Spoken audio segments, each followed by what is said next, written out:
Hey everyone, Thornton Smash here, resident Apex Predator, and as Season 8 has now been underway for about a week or so, I've got to test out the new legends and kind of how they work and the new changes that have been made to them. So I thought now would be a good time to go ahead and do a tier list. So that's what we're going to be doing today. I'm going to be going over the changes, how they kind of work, and how the new legend really plays into it with Fuse. I do want to say, this video is meant as a general description of their abilities and how they fit into the meta. I get some of you can drop 20 bombs with Rampart, and that's amazing. That's not what this video is about. It's not about how good you can play the character. It's about how these characters work with the current lineup of other legends abilities, hitboxes, all that stuff. Now, coming in for the E tier legends, there's going to be two, and that's going to be Rampart and Loba. Now, Rampart I feel like needs no introduction on why she belongs on this tier. Her walls get destroyed way too easily and really don't output that much damage from behind them if you're shooting. Along with that, her turret really leaves you a sitting duck, and her passive really only helps if you're using a light machine gun. There's no reason anyone really should be using Rampart.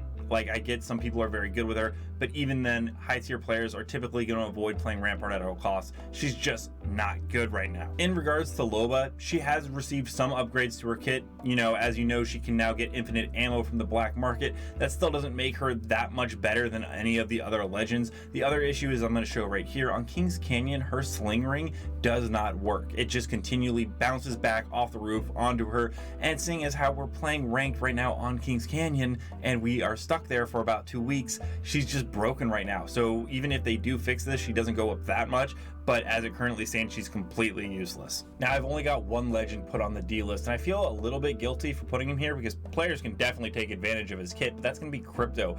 The only reason I have Crypto so low is that while his kit can be incredibly useful, a lot of players really don't use him correctly. I'd say about 60 to 80%.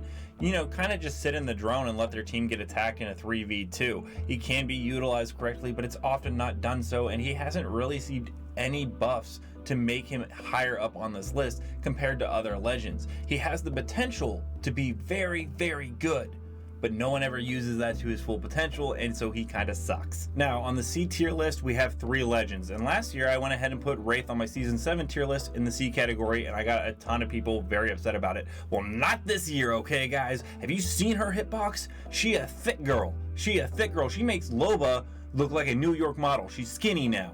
Like, just straight up, they've continued to nerf her over and over. Her hitbox is now huge. She is still a very fun character to play, don't get me wrong, but she's nowhere near the powerhouse that she once was. She's now a C tier, solidly. Then we have Bangalore, and I kind of struggled with this one because, Shiv FPS plays her, and he absolutely crushes opponents with her. She's not bad. I don't mean C tier list as you are a bad character. You're just kind of meh. You're middle of the line. Bangalore is perfectly balanced. There's nothing wrong with her. There's also nothing that makes her really, really amazing.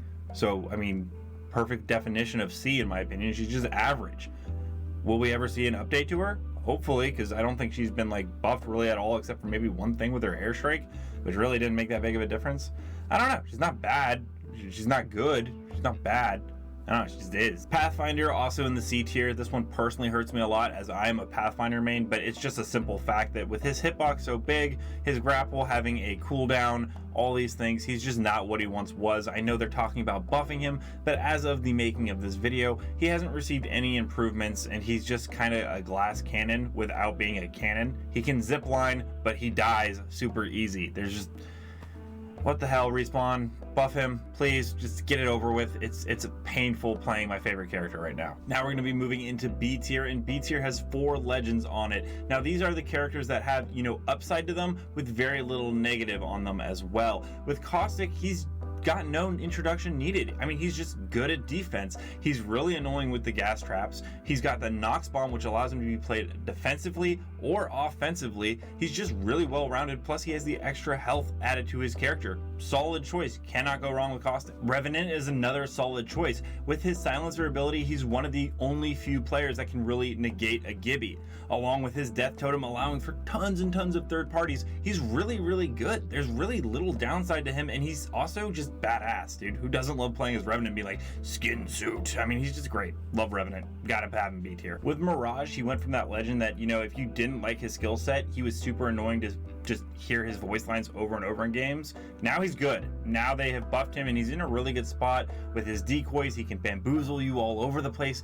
I have died so many times to missing the wrong Mirage, and then getting hit when he does his ultimate from I don't know which direction. I mean, he's just a really good, annoying legend to go against. Now with Octane, you have a little bit of a weird situation. He has the #1 win rate as a solo player, but he's also got the worst win rate when he's on a team. So you have this interesting double-edged situation where if you have a random Octane, you are probably going to die.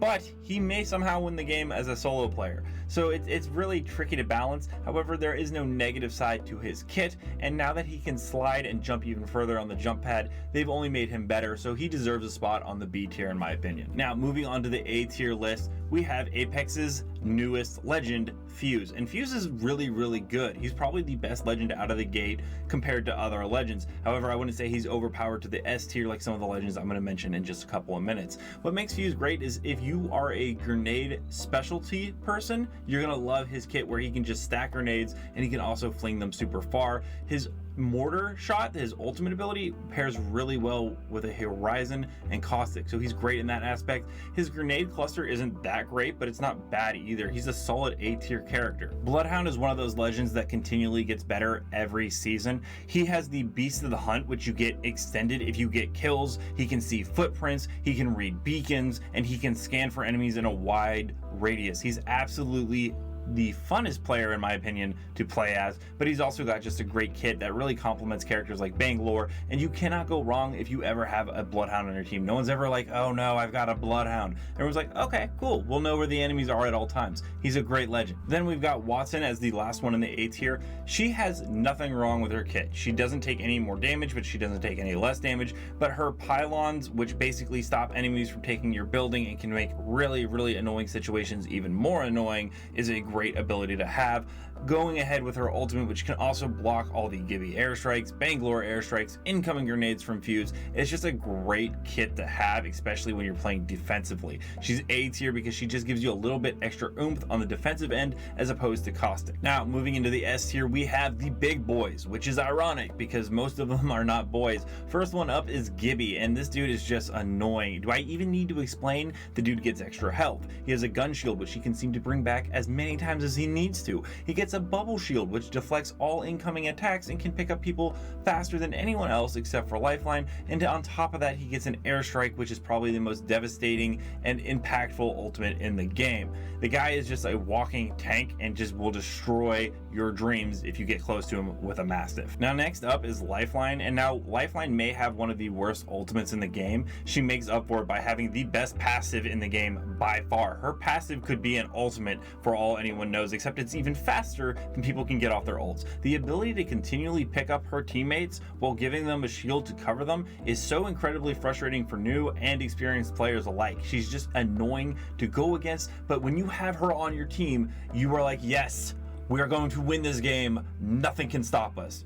That's how powerful of an impact Lifeline has. And of course, at the end, we have Horizon. Horizon is the most picked legend, overtaking Wraith last season, and there's a reason for it. She takes no stun damage when falling, which really helps with a lot of aggressive pushes and getting away from enemies if you need to quickly. Along with that, her tactical launches her about 20 feet in the air, and in case you didn't know, you can strafe left and right while doing that while popping a shield. Do you know how hard it is to hit those Horizons that get high and then start strafing? It is so frustrating. I play with a Horizon who's very, very good. His name is Hungry Hippo, and he's like the #1 or #2 kill leader for Horizon. He's very high up there. I don't know the exact count, but anyways, he absolutely destroys people because no one can hit him when he strafes. It is so frustrating. Not to mention, her black hole is amazing when paired with other legend abilities. You slap her with a Caustic and a Fuse with a Caustic Nox Bomb and the Fuse Mortar and say goodbye to the enemy team. She is just so good at being paired with other legends and then also having an amazing skill set on her own.